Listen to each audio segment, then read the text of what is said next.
જૂનાગઢ જિલ્લામાં 94 કરોડના વિકાસ કામોનું મુખ્યમંત્રી ભૂપેન્દ્ર પટેલના હસ્તે લોકાર્પણ અને ખાતમુહૂર્ત. એપીએમસીમાં સંબોધી જાહેર સભા. પ્રધાનમંત્રીએ આપેલા 9 સંકલ્પોનું પાલન કરવા કરી અપીલ. કહ્યું, ધારાસભ્યોની ગ્રાન્ટમાં 1 કરોડના વધારાથી વિકાસ કામોને મળશે ગતિ.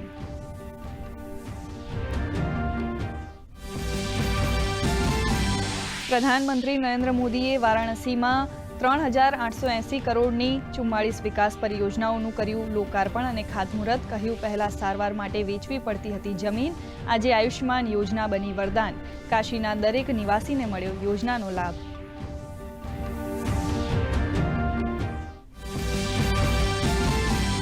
દિલ્હી બાદ હવે ઓડિશામાં પણ આયુષ્માન ભારત પ્રધાનમંત્રી જન આરોગ્ય યોજના થશે લાગુ. કેન્દ્રીય આરોગ્ય મંત્રી જેપી નડ્ડા આજથી 2 દિવસના ઓડિશા પ્રવાસે. કટકમાં પીએમજેએવાય યોજનાની કરાવશે શરૂઆત.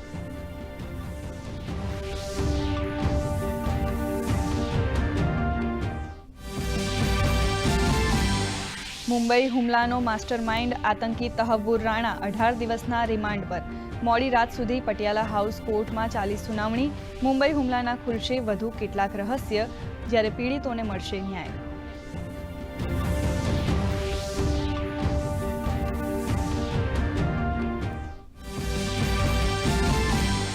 ઉત્તર ભારતમાં કમોસમી વરસાદ બન્યો આફત. બિહારમાં વરસાદ સાથે જોડાયેલી દુર્ઘટનામાં કુલ 58 લોકોએ ગુમાવ્યો જીવ. નાલંદામાં દિવાલ ધરાશાયી થતા 22 લોકોના મોત, તો ઉત્તર પ્રદેશમાં પણ 22 લોકોના મૃત્યુ. મૃતકોના પરિવારને 4-4 લાખની સહાય.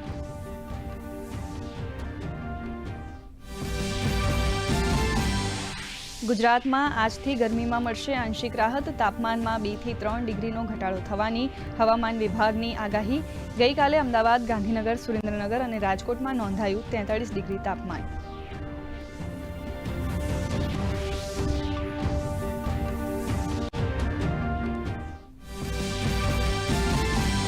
સુરતના વેસુ વિસ્તારમાં આવેલા એપાર્ટમેન્ટના 8મા માળે લાગેલી આગ કાબૂમાં. ફસાયેલા 18 થી 20 લોકોનું રેસ્ક્યુ. ફાયર વિભાગની 10 ગાડીએ પાણીનો મારો ચલાવી આગને બુઝાવી. ગૃહ રાજ્યમંત્રી હર્ષ સંઘવી પહોંચ્યા હતા ઘટના સ્થળે.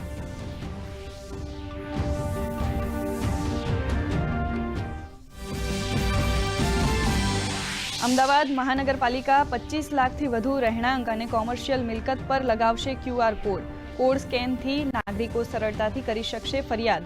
મોબાઈલ પર ટેક્સની વિગતો ઉપરાંત ગેરકાયદે બાંધકામ અને લાયસન્સ અંગેની મળશે માહિતી. તો ડ્રોનથી મિલકતોનું કરાશે GIS મેપિંગ. અને કારોબારી સપ્તાહના અંતિમ દિવસે ભારતીય શેર બજારમાં તેજી. સેન્સેક્સમાં 1500થી વધુ, જ્યારે નિફ્ટીમાં પણ 400થી વધુ પોઈન્ટનો ઉછાળો. ફાર્મા અને મેટલ્સ શેર્સમાં ખરીદારી. સોના અને ચાંદીના ભાવ વધ્યા.